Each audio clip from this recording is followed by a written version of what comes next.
حضرات یہ سبحان اللہ کہنا، جس کو اللہ توفیق دے سبحان اللہ کہنے کی، ایک مرتبہ دل سے سبحان اللہ کہو، اللہ رب العزت ایک دل کے اندر اگر آپ 100 مرتبہ سبحان اللہ کہتے ہیں ایک مرتبہ، اس کے بدلے جو آخرت میں ملے گا وہ الگ بات ہے۔ صرف ایک مرتبہ سبحان اللہ کہیں پھر 100 مرتبہ رہے گی۔ آپ اس سبحان اللہ کی برکت کو دیکھیں، جو ایک دن میں 100 مرتبہ سبحان اللہ کہتا ہے، اللہ رب العزت اس کے 1000 گناہوں کو معاف فرما دیتا ہے، 1000 نیکیوں کا اضافہ فرما دیتا ہے۔ سامعین ذی وقار، ہم اس کے علاوہ کسی کی دعوت پیش نہیں کرتے۔ ہم رب کی توحید کے تذکرے کرتے ہوئے کسی کی ذات کو ملا کر کے شرک کی ملاوٹ نہیں کرتے۔ ہم لوگ وہ ہیں جو اتنے نصیبوں والے ہیں کہ آقا علیہ السلام جناب محمد رسول اللہ صلی اللہ علیہ وسلم ایسا پیر، ایسا راہبر، ایسا رہنما اللہ رب العزت نے ہمیں عطا فرمایا ہے، اس کی دعوت کو بیان کرنے کے لیے ساری کی ساری کائنات مل جائے، اس کی عزت اور مقام کو بڑھانے کے لیے یہ سارے کے سارے لوگ زور لگا دیں، اللہ کی قسم اس کی عزت میں تو رب العزت ایسے اضافے فرما چکا ہے۔ اس کا قرآن بیان فرماتا ہے، بسم اللہ الرحمن الرحیم، الم نشرح لک صدرک، اس نے اس کے سینے کو نہیں کھولا، کیا فرمایا؟ اسی قرآن کی سورہ مبارکہ کے اندر ورفعنا لک ذکرک۔ سامعین ذی وقار، رسول اکرم صلی اللہ علیہ وسلم نے قرآن پاک کی یہ آیت مبارکہ پڑھی، قل ھذہ سبیلی ادعو الی اللہ، اور قرآن کہتا ہے ومن احسن قولا ممن دعا الی اللہ وعمل صالحا وقال اننی من المسلمین۔ اس توحید کے لیے کیا کچھ نہیں ہوا، صحابہ اکرام کی جماعت کے ساتھ ان کا یقین تھا، عقیدہ تھا کہ آقا علیہ السلام نے جو ارشاد فرمایا وہ سچ ہے، وہ حق ہے، منزل من اللہ۔ اگر مسلک اور دعوت اللہ نے کسی کو عطا فرمائی ہے تو کائنات میں ایک جماعت ہے جس جماعت کا نام ہے مسلک اہل حدیث۔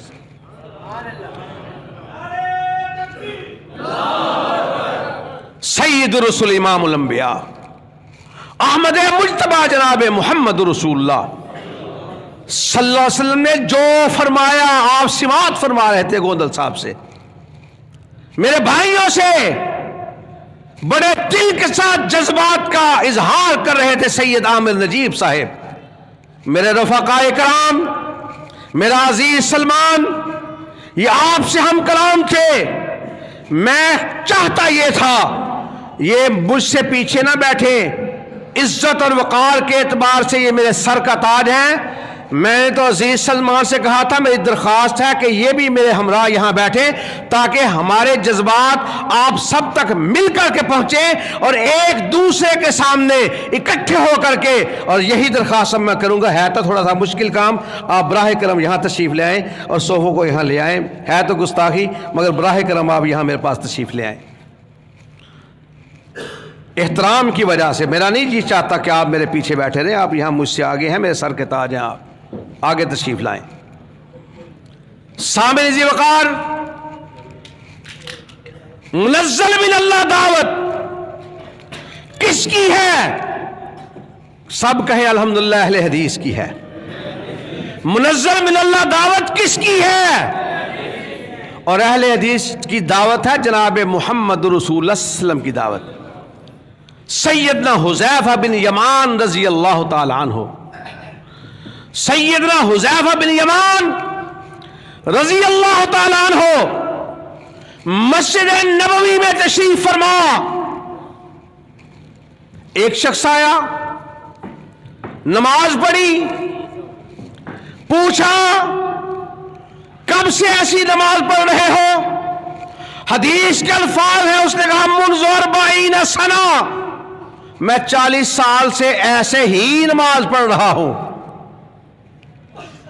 آقا علیہ السلام کے رازدار تھے، دیکھا کہ یہ نماز رسول اللہ کے طریقے کے مطابق تو نہیں ہے، کیا کہا 40 سال سے پڑھ رہا ہوں۔ ارشاد فرمایا واللہ ما صلیت منذ 40 سنہ، اللہ کی قسم تو نے 40 سال میں ایک بھی نماز ادا نہیں کی ہے۔ مذاق اڑاتے ہو، رسول اللہ کی سنتوں کا استہزاء اڑاتے ہو۔ خدا کے بندو غور کرو، ہم لوگ کیا کہتے ہیں، لوگ کیا کہتے ہیں؟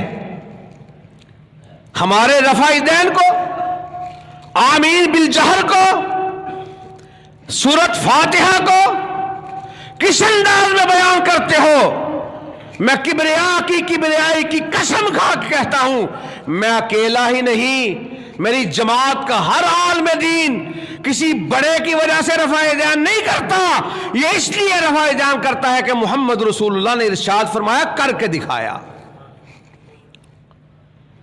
کیا کہا؟ 40 سال میں تو نے ایک بھی نماز ادا نہیں کی ہے۔ مرحلہ بدلا۔ سیدنا ابو ایوب انصاری رضی اللہ تعالیٰ عنہ ارشاد فرماتے ہیں، ایک شخص آیا، احسن طریقے سے وضو کیا جو رسول اللہ کا طریقہ تھا، پھر وضو کرنے کے بعد 2 رکعتیں ادا کرتا ہے رسول اللہ کی سنت کے مطابق، اور کائنات کے امام نے فرمایا، من احب سنتی فقد احبنی ومن احبنی کان معی فی الجنہ، جو مجھ سے میری سنت سے محبت کرتا ہے وہ مجھ سے محبت کرتا ہے، جو مجھ سے محبت کرتا ہے اللہ اسے جنت میں میرا ساتھ نصیب فرمائے گا۔ ابو ایوب انصاری رضی اللہ تعالیٰ عنہ نے کیا ارشاد فرمایا؟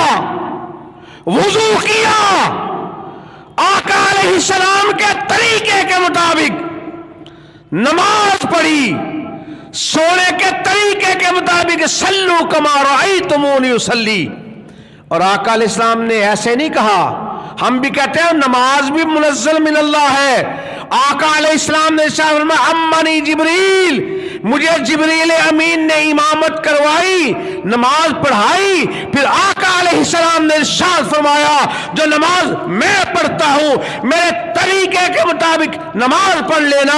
جبریل امین وہ ہے، نزل بہ الروح الامین علی قلبک لتکون من المنذرین، آپ کے قلب اطہر پر اللہ رب العزت نے قرآن حکیم کو جبریل امین کے ذریعے سے نازل فرمایا، اور آقا علیہ السلام ارشاد فرماتے ہیں، میرے طریقے پہ عمل کرنا، مجھ سے محبت کرنا، پھر محبت کا افزانہ کیا ہوگا؟ اللہ جنت میں میرا ساتھ نصیب فرمائے گا۔